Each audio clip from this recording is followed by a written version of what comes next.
Good morning, good day, church day, Lord day.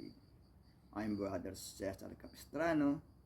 Muli na naman pong mag-share sa inyo ng Word of God. Ang ating pong topic sa araw na ito, nagsinungaling ba ang Diyos? Ating pong alamin yan. Meron tayo isang talata sa araw na ito.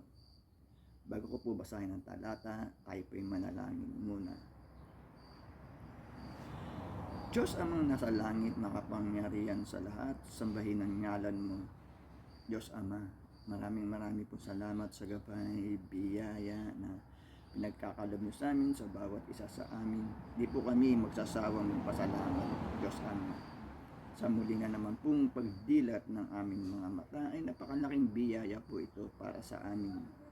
Magagampanan na naman po namin ang aming tungkulin para sa aming sarili, trabaho, pamilya, at kaawaan niyo po kami, Diyos Ama, kung kami po ay nagkukulang po sa inyo, Diyos Ama.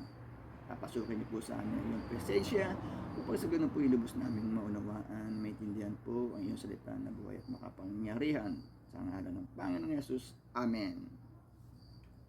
Brother and sister, magandang araw na naman po ng linggo. Ang ating topic, nagsinungaling ba ang Diyos? Ating pong aalamin yan.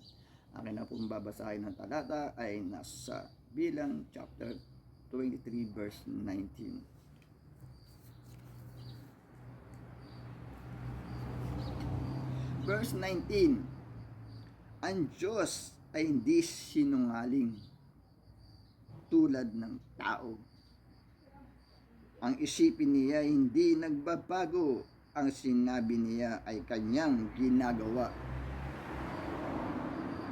Ang kanyang pangako ay tinutupad niya. Amen, brother and sister. Napakaganda po ng ating nabasa mula sa Biblia. Pinagtitibay po sa nabasa natin talata na ang Diyos po ay hindi sinungaling na tulad ng tao. Ang Diyos po ay nangako ay kanyang ginagawa at tutuparin. Ano ba itong mga halimbawa na pangako ng ating Diyos amang nasa langit? Na tayo magsisi sa ating mga nagawang kasalanan. Pagsisiyahan po natin ito. Hingi po natin ang tawad sa ating Diyos amang nasa langit.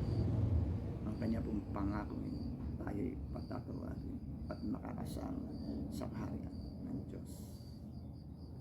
Ano pa ba itong mga pangako ng ating Diyos Ama? Pag tayo po'y sumunod sa kanyang mga kautusan, tayo po'y gagabayan sa ating pangangailangan sa araw-araw. Napaganda po ng pangako ng ating Diyos sa langit. Kaya kung meron po kayong mga Biblia sa inyong bahay, ay inyo pong basahin upang sa ganun po mas malaman niyo pa po, mabasa niyo pa po ang mga pangako ng ating Diyos amang nasa langit. Nagtitibay po sa talata na hindi po sinungaling ang ating Diyos Ama na tulad ng tao. Lahat ng kanyang pangako ay kanyang tutuparin, brother and sister. Napaganda po ng ating nabasa mula sa Biblia. Mahal na mahal po tayo ng ating Diyos Ama. Marami po siyang pangako sa atin. Ang pinakamahalaga po ay ang ating kaligtasan. Tayo po yung magsisi sa ating mga nagawang kasalanan at sumunod sa mga kautusan ng ating Diyos amang nasa langit at sumunod sa aral ng kanyang anak na ating Panginoong Jesucristo. Napakaganda po ng ating nabasa mula sa Biblia. At tatapos na po ang ating topic. Tayo po yung manalangin muli. Diyos amang nasa langit na makapangyarihan sa lahat, sambahin ang ngalan mo. Diyos Ama, maraming salamat po. Nakapagpakinig na naman po kami ng iyong salita na buhay at makapangyarihan na nagbibigay lakas po sa aming katawan at espiritual. Maraming salamat po, Diyos Ama. Ang ngalan ng Panginoon Yesus. Amen. Brother and sister, magandang araw na naman po ng linggo at maraming salamat po sa walang sawang pakikinig.